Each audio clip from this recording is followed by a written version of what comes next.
అహ్మదాబాద్ విమాన ప్రమాద కారణాలపై ఇప్పుడే ఒక అభిప్రాయానికి రావటం సరికాదని ఎయిర్క్రాఫ్ట్ యాక్సిడెంట్ ఇన్వెస్టిగేషన్ బ్యూరో అధిపతి అరబిందో హండా స్పష్టం చేశారు. ఏఏఐబీ ప్రాథమిక నివేదిక ప్రకారం విమాన ఇంజన్లకు ఇంధన సరఫరా స్విచ్లు ఆగిపోవడం వల్లే ప్రమాదం జరిగిందని తెలుస్తుండగా పైలట్ల తప్పిదం ఉందనే ప్రచారం అంతర్జాతీయ మీడియాలో జరుగుతోంది. ఈ వాదనతో ఏఏఐబీ చీఫ్ విభేదించారు. మరోవైపు బ్లాక్ బాక్స్ లో నమోదైన అంశాల్ని పూర్తిగా విశ్లేషించిన తరువాతే ప్రమాద కారణాలు తెలిసే అవకాశం ఉందని నిపుణులు తేల్చి చెబుతున్నారు.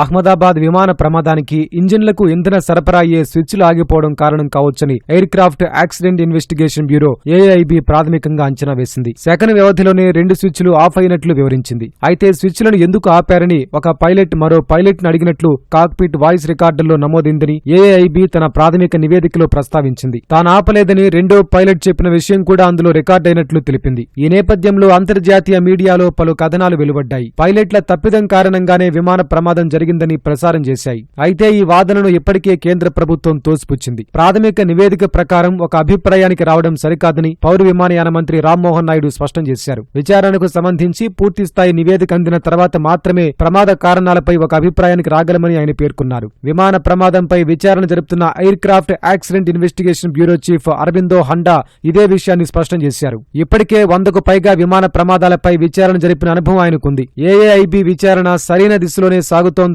ఆయన ఇంధన స్విచ్లు ఎందుకు ఆగిపోయాయనే అంశంపై పూర్తి స్థాయిలో దృష్టి సారించినట్లు వెల్లడించారు. సాంకేతిక సమస్య ఏదైనా తలెత్తిందా, ఎలక్ట్రికల్ వైఫల్యమా లేదా ఆపరేషన్ సరిగా జరగలేదా అనే అంశంపై ఏఐబీ విచారణ జరుపుతుందని ఆయన పేర్కొన్నారు. ప్రస్తుత దశలో పైలట్ తప్పిదం కారణంగానే ప్రమాదం జరిగిందనే అభిప్రాయానికి రావడం తొందరపాటే అవుతుందని ఆయన స్పష్టం చేశారు. ఏఐబీ తన విచారణను పూర్తి పారదర్శకంగా చేసుకునేలా అవకాశం కల్పించాలని కోరారు. మరోవైపు మానవ తప్పిదమా, సాంకేతిక వైఫల్యమా అనేది బ్లాక్ బాక్స్ ను పూర్తిగా విశ్లేషించిన తర్వాతే ఒక అభిప్రాయానికి రాగలమని Telangana state aviation CEO SN Reddy చెప్పారు. పైలట్ల ట్రాక్ రికార్డ్ అంతా బాగానే ఉన్నట్లు ఏఐబీ ప్రాథమిక నివేదికలోనే వచ్చినట్లు ఆయన గుర్తు చేశారు.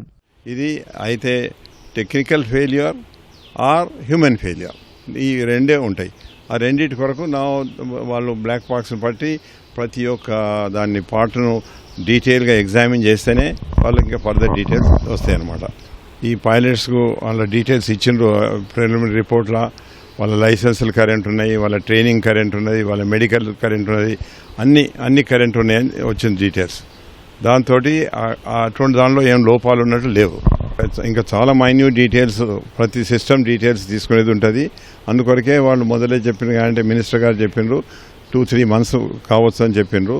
కొన్ని ఫెసిలిటీస్ మన దగ్గరనే, కొన్ని ఫెసిలిటీస్ మన దగ్గర లేకపోతే బయట దేశాలలో అక్కడ వాటిని చాలా డీటెయిల్స్ ఎగ్జామిన్ చేసే ఫెసిలిటీస్ వాళ్ళ దగ్గర ఉంటాయి. ఆ డీటెయిల్స్ వచ్చిన తర్వాతనే further they can project what is the actual cause of the accident అని. విదేశీ మీడియాలో ప్రచారాన్ని భారత వాణిజ్య పైలట్ల అసోసియేషన్ ఐసీపీఏ తీవ్రంగా ఖండించింది. అత్యంత కీలకమైన సమయంలో ఎయిర్ ఇండియా విమాన పైలట్లిద్దరూ తమకిచ్చిన శిక్షణ నిబంధనల ప్రకారమే నడుచుకున్నారని తెలిపింది. ప్రాథమిక నివేదికలో వచ్చిన అంశాల ఆధారంగా పైలట్లను నిందించడం సరికాదని స్పష్టం చేసింది. ప్రమాదంపై విచారణ నిష్పక్షపాతంగా జరగాలని డిమాండ్ చేసింది.